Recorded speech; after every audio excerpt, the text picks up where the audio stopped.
I was really worried what coach would say. Really worried.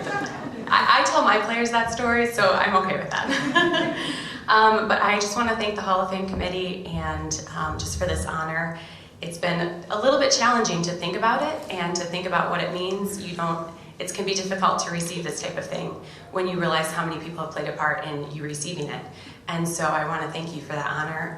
And then also I want to thank my family for coming here. My parents are here, my grandfather, my in-laws, my sister-in-law and her daughters, one of whom is considering Taylor, so we need to talk to Abby afterwards about coming. But I really appreciate you being here and taking time to come out. My sisters, there's 4 of us, and they all played college volleyball, so it really started with my oldest sister, but they could be here, they're further away. As I was saying, when you receive this type of honor, it really makes you think about the people that were involved in that process. And for me, there's a couple people that I really want to thank, use this opportunity to thank them and explain to them what they did for me that allowed me to be up here today to speak about this. It was hard work. I can remember doing footwork drills every day, all summer long, outside of my garage on the driveway, and jumping up and down steps all the time. But really, that hard work was there because of so many other people putting that emphasis in my life prior to that. And so I really want to start by thanking my family, my parents, because they instilled in me a confidence as a young girl that I could do anything, and that whatever God called me to do, I needed to do it with the best of my ability to bring him honor and glory, and that I had been blessed with gifts so that I could bless other people. And that was consistently told to us, it was consistently shown to us, and it was consistently expected from us. And that was such a gift to be not limited as a daughter, but to be expected that I should find my gifts and to use them for his glory. And I can remember starting as a very young child, my dad would throw us on top of the refrigerator and he'd say, "Fall, trust me." And he'd say, "Jump and touch the ceiling." And my mom would just cheer us on. And they'd create all these different things to help us find our interests and to help us just learn about ourselves and learn about being an excellent person. And I'm so grateful for that role that they set and that example that they gave to us. And then I have to think of my coaches, and I have to say Coach Buchanan, even though I call you Coach, you are Coach. And Coach Grizzly's here too, and Coach Smith was here last night, and then Amy Stuckey, our trainer.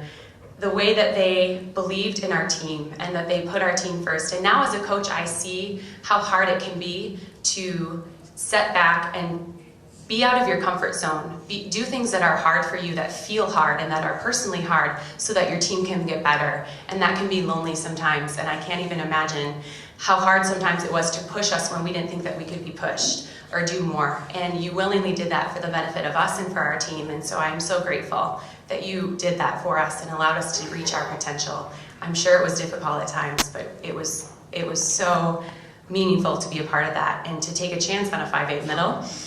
I'm eternally grateful for you, for allowing me to play for you and for those 4 years, because I know you say intrinsically motivated, but I think I needed those other people to help refine me. It was said last night, we can't refine ourselves.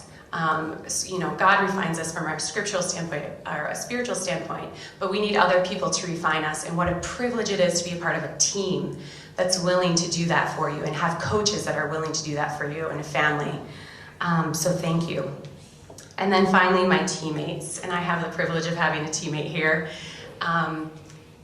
There's nothing like a teammate. I talk with my players about it. It's different than a sister. It's different than a family. It's different than a spouse. There is nothing like a teammate. An individual that will willingly set aside their own personal dream for the goal of something bigger than them, for that goal of that team and for that purpose, for achieving that together. And that at the same time will also be striving to achieve that themselves. There's nothing like that. It's so powerful. And to have had teammates that when I would come to Heather, and for a full year, we couldn't run it quick. We never connected. It was horrible. She'd just pat me in the back and be like, "It's okay, Britt. It's okay, Britt." And that trust that was there. And just to have a teammate that gave you that trust willingly and then put actions behind it that demonstrated that they truly did trust you. And the accountability there. I remember another teammate, Lori Dunkerton, after her sophomore year, she came to me after devotion and she said, "I can really see that you grew a lot in your faith. Your devotion really showed that." To have a teammate speak to me like that And then another teammate who was here last night, Natalie Steele, you know, we have a joke that I called line for her one time in the back row, and she turned around, she's like, the line was not open. And I'm like, oh. But, you know, for me, that was a great message about accountability. I loved that. I was always afraid of her for that first year. But there is no one that I would do anything for her today. If she called me up, I would do anything for her today, because I knew that she was looking out for me, for her, and our team.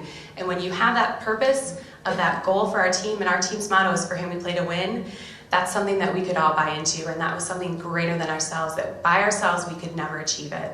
And so I'm grateful for them and for that opportunity.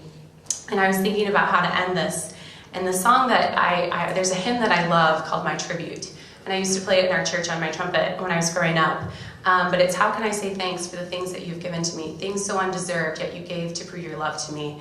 And I think about our spiritual walk as well as this walk within athletics, and just thinking about that, the similarities that exist there. You know, you do it for God's glory, and He uses our families and our teams and our work situations and whatever situations we find ourselves to refine ourselves for Him, for His glory, and our team hopefully does that for His glory as well. So to God be the glory. Thank you.